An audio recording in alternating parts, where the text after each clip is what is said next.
నమస్తే, welcome to public court news. Telangana రాష్ట్రంలో BRS party రోజు రోజుకు దిగజారుతుంది.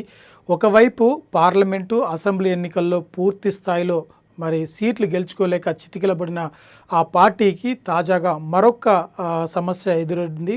ఛత్తీస్గఢ్ నుండి కరెంటు కొనుగోళ్ల విషయంలో జరిగిన అవకతవకల్లో కేసీఆర్ నేరుగా కోర్టుకు హాజరు కావాలి అని చెప్పి జడ్జే ఆదేశాలు జారీ చేయడంతో ఈ వ్యవహారం మరొకసారి తెర మీదకి వచ్చింది. ఇప్పటి వరకు కూడా బీఆర్ఎస్ పార్టీ ఓటమితో చాలా చతికిలబడిపోయింది, నిరాసక్తిలో ఉంది.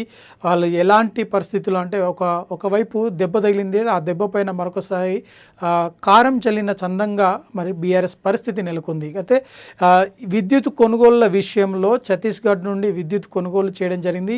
వీటిపైన ఏదైతే ఈ చర్చలు జరిగినా లేదంటే ఈ కొనుగోళ్ల విషయంలో జరిగిన అవకతవకల్లో నేరుగా కేసీఆర్ ఖచ్చితంగా ఈ నెల 30వ తేదీన కోర్టుకు హాజరు కావాలని జడ్జి ఆదేశాలు జారీ చేయడం జరిగింది. మరొక వైపు ఇప్పుడున్న పరిస్థితిలో నేను హాజరు కాలేను, ఇప్పటికే ఓటమి అంచుల్లో ఉన్న పార్టీని ఏ విధంగా కాపాడుకోవాలో ఆ ప్రయత్నంలో ఉన్నాను. మరొక వైపు ఈ ఓటమిని జీర్ణించుకోలేక కేసీఆర్ ఫామ్ హౌస్కే పరిమితం కావడం జరిగింది. అయితే ఇప్పుడున్న పరిస్థితిలో మానసికంగా కొంత ఇబ్బందులు ఎదుర్కొంటున్న ఆయన తర్వాత మరొక నెల రోజులు గడువు కోరడం జరిగింది. అయితే ఎట్టి పరిస్థితుల్లో ఖచ్చితంగా జూలై 30వ తేదీన కేసీఆర్ కోర్టుకు హాజరు కావాలి, వివరణ ఇవ్వాలని చెప్పి చాలా స్పష్టంగా ఆదేశాలు జారీ చేయడం జరిగింది.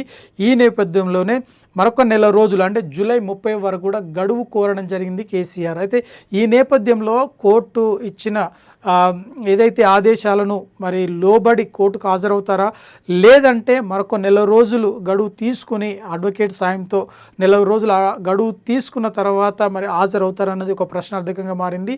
అయితే తెలంగాణ రాష్ట్రంలో బీఆర్ఎస్ పార్టీ కనుక దాన్ని ఎదిగిన తీరు కావచ్చు, లేదంటే పడిపోయిన తీరును చూసినట్టయితే చాలా ఒక్కసారిగా పడిపోయింది. ఒకవైపు అసెంబ్లీ ఎన్నికల్లో అధికారం కోల్పోవడం, కేవలం కొన్ని సీట్లకు మాత్రమే పరిమితం కావడం, ఆ తర్వాత పార్లమెంటు ఎన్నికల్లో పూర్తి స్థాయిలో ఏ ఒక్క సీటును గెలుచుకోకపోవడము, ఈ రెండు చూసిన తర్వాత ఆ వెనకాల మరొక్కటి బీఆర్ఎస్కు ఒక ఉచ్చలాగా మారిందని చెప్పుకోవచ్చు. అంటే ఈ నేపథ్యంలో ఏంటి అసలు బీఆర్ఎస్ పార్టీ రాజకీయంగా ముందుకు సాగుతుందా, లేదా ఈ సమస్యల సుడిగుండంలో సమస్యల్లో పడితే ఇంకా లేచే పరిస్థితి ఉందా లేదా అన్న ఒక అనుమానం అయితే తలెత్తుతుంది. ఏది ఏమైనప్పటికీ అంటే సమస్యల నుండి బయటపడి మరొకసారి రాజకీయంగా ముందుకు రావాలి, ఎదగాలని చెప్పేసి బీఆర్ఎస్ నేతలు ఆశాభావం వ్యక్తం చేస్తున్నారు. ఇప్పటికే పార్టీకి అండదండగా ఉండి పెద్ద ఒక తండ్రిలాగా ఉండి పార్టీని లీడ్ చేస్తున్న కేసీఆర్కు ఇప్పుడు కోర్టు చురకలు అంటియడం, ఆ తర్వాత హాజరు కావడం చెప్పడం,